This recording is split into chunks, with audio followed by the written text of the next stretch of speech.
brings a lot of brightness. Sunshine on us makes us mindful, gives us more energy, and helps us to think and learn more. With this line, I Pragati, and this is my team, Wisdom Warriors from class 7A, doing a role play on the theme democracy. So we have all been reading about different political systems. What in your view is the single most defining characteristic of a democracy? It's a right to vote. I think The right to vote is crucial, Aditya, but I would argue the defining core is sovereignty of the people. It is the idea that political power ultimately resides in the citizens, not in a monarch or an elite group. The vote is just the mechanism. I agree with Sabir and thought that sovereignty to be meaningful, democracy must also guarantee fundamental rights and freedom, like freedom to speech and assembly. Without the ability to debate and dissent, the vote is toothless. Those are all foundational, but particularly speaking for rules and the law.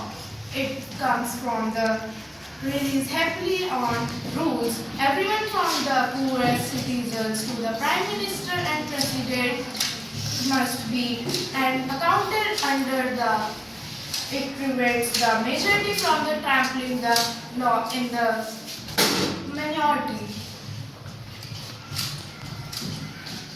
That brings up a critical point. Megha, the protection of minority rights.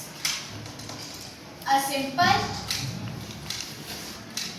simple majority rule is not enough. That just majoritism.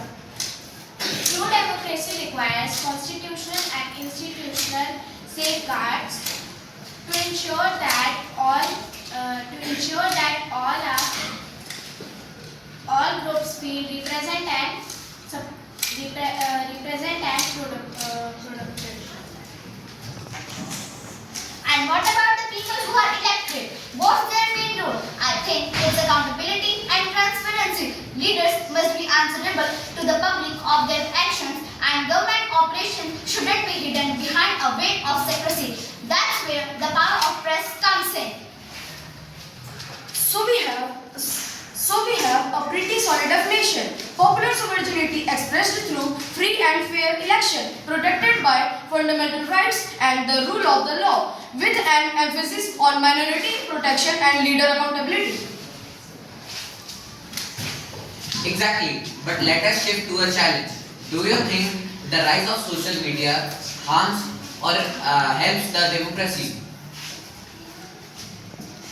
It's a double-edged sword. It promotes freedom of speech and constantly mobilizes people for a cause, which is good, but it's also a breeding ground for misinformation and polarization, making rational public debate much harder. I think the biggest threat today is the political apathy, especially among the youth. If people do not engage, vote or hold their representative accountable, the system effectively holds their representative and hands power over to the most motivated fringe groups. And let's not forget the challenge of economic inequality. When there is huge gaps in the between the rich and poor, the voice of wealthy can down out everyone else, potentially influencing policies more than the general vote.